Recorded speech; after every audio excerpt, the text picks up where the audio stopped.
अब महाराष्ट्र में एनडीए गठबंधन में बीजेपी के साथ शिवसेना, शिंदे गुट, एनसीपी, अजित पवार गुट और आरपीआई पहले से ही शामिल है। ऐसे में एमएनएस की एंट्री के बाद सीटों का बंटवारा कैसे होगा, इसकी तस्वीर आज साफ हो सकती है। एनडीए में शामिल होने के लिए एमएनएस ने बीजेपी के सामने 2 सीटों की मांग रखी है। तो देखिए, मांग है 2 सीटों की। पहली सीट है साउथ मुंबई की और दूसरी सीट है शिरडी की। लेकिन उम्मीद ये जताई जा रही है कि एक सीट उन्हें दी जा सकती है, यानी कि जो एनडीए ऑफर कर रहा है वो एक सीट ऑफर कर रहा है और वो सीट है साउथ मुंबई की।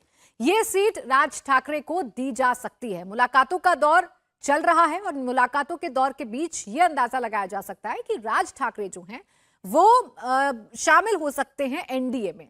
राज ठाकरे को महाराष्ट्र विधानसभा और बीएमसी चुनाव पर फोकस करने के लिए भी कहा जा सकता है, यानी कि एक सीट उन्हें लोकसभा चुनाव लड़ने के लिए साउथ मुंबई दी जा सकती है और बाकी फिर विधानसभा के चुनावों पर उन्हें फोकस करने के लिए कहा जा सकता है। ऐसी उम्मीद लगाई जा रही है, ऐसे अटकलें फिलहाल लगाई जा रही हैं। अब आपको ये बताते हैं कि महाराष्ट्र की Mumbai south seat BJP Maharashtra Navnirman सेना को क्यों देना चाहती है। इसके पीछे के समीकरण आइए आपको समझाते हैं। 209 लोकसभा चुनाव में से एमएनएस के बाल नंद गावकर दूसरे नंबर पर रहे।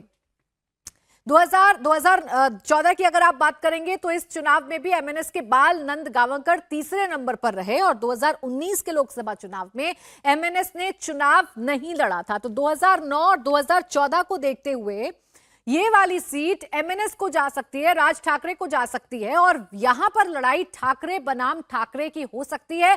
इसका सीधा मतलब यह है कि बीजेपी हिंदू वोट को बंटने देना नहीं चाहती है, साथ ही मराठा वोट को भी बंटने देना नहीं चाहती है। इसीलिए राज ठाकरे एनडीए में शामिल हो सकते हैं।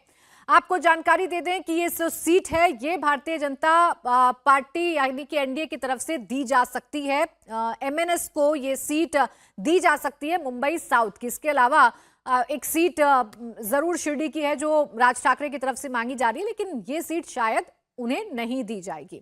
बीजेपी राज ठाकरे को साथ लेकर एक तीर से कई निशाने साधना चाहती है। इस नए अलायंस के बाद मुंबई साउथ सीट पर जहां महायुति को मजबूत कैंडिडेट मिल जाएगा, तो वहीं राज ठाकरे अपनी शैली में महाविकास आघाड़ी के नेताओं पर हमलावर हो सकते हैं। बीजेपी को उम्मीद है कि शिवसेना यूबीटी की उन जगहों पर कमजोर करने में सफलता मिलेगी। राज ठाकरे की एंट्री से बीजेपी को जो फायदा है वो ये है कि दोनों पार्टियों की हिंदुत्ववादी विचारधारा है।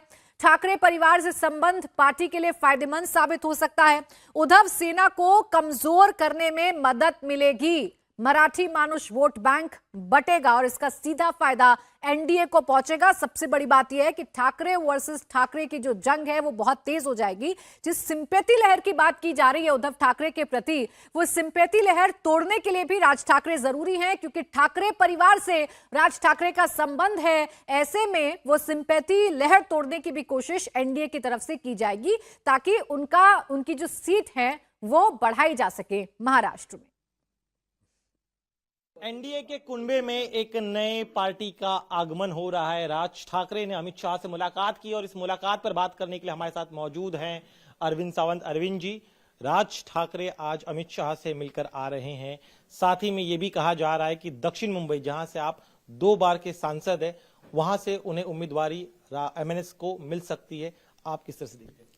मुझे लगता है, मुझे इससे क्या चिंता है। पहली बात ऐसी कि कौन कहां जाए, किससे मिले, वो हर एक पर निर्भर करता है और जनतंत्र में हमारे संविधान ने अधिकार दिया है कि कौन किसको कहां जाने जाए।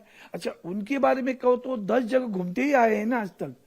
याद है क्या, उन्होंने शुरू में तो आदरणीय मोदी साहब की सराहना की, फिर बड़ी कड़ी आलोचना की उनके ऊपर, फिर शरद पवार साहब की सराहना की, फिर उनके ऊपर कड़ी आलोचना की, फिर आदरणीय उद्धव जी साहब की भी आलोचना करते रहे। तो उनका वो रवैया है, कोई नई बात नहीं है। उनका कोई विचारधारा को लेकर उसी डट के खड़ा रहना कभी नहीं हुआ। वो तो ऐसे ही घूमते रहेंगे। अब दुर्भाग्य इस बात का है कि महाराष्ट्र स्वाभिमान के लिए जाना जाता है और खास करके ईडी के कार्रवाई के बाद में उनका रवैया इतना बदल गया कि पूछो मत।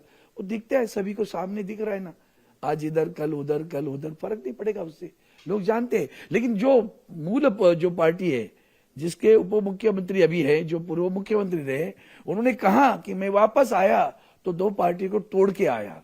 ऐसे विचारधारा वाले लोगों के साथ में जाएंगे तो तो कल इनका भी क्या होगा वो भी सोच लेना आप। और यही तो धोखा है, तो उससे हमें कोई डर नहीं है। ये तो उनका धंधा ही वही है। वो ये चाहते कि मराठी मतदाताओं का विभंजन हो जाए, तो वही तो उद्दिष्ट लेकर गए।